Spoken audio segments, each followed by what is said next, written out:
buat tutorial macam mana kita nak reset IoT untuk mesin IBC 3375. Let's go.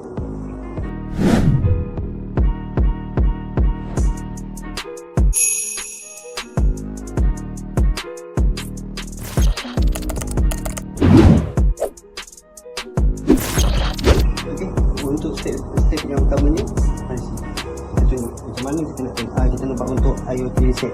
Okay, first tekan button kosong ni. Okay, tekan dalam 5 saat 1, 2, 3, 4, 5. Okay, tekan button start serentak, masukkan dia punya password ataupun postcode dia 6789. Okay, confirm. Right, lepas tu kita pergi dekat tool. Okay, kita pergi dekat feature ni, tarik bawah. Kita cari maintenance and diagnostic kan.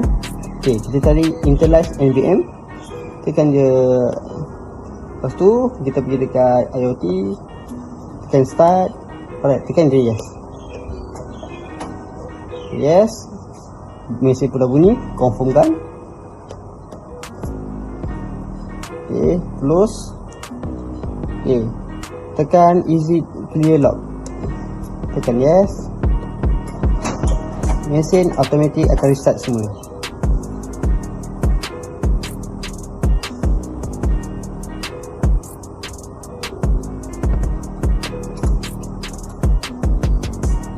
Mesin akan restart. Dia akan keluar balik page yang dekat bahagian depan.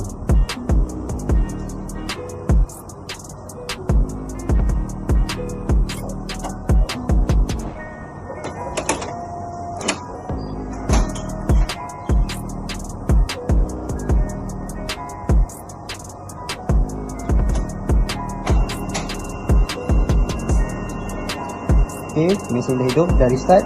Itu saja. Sekian, terima kasih. Mencetak tanpa batas.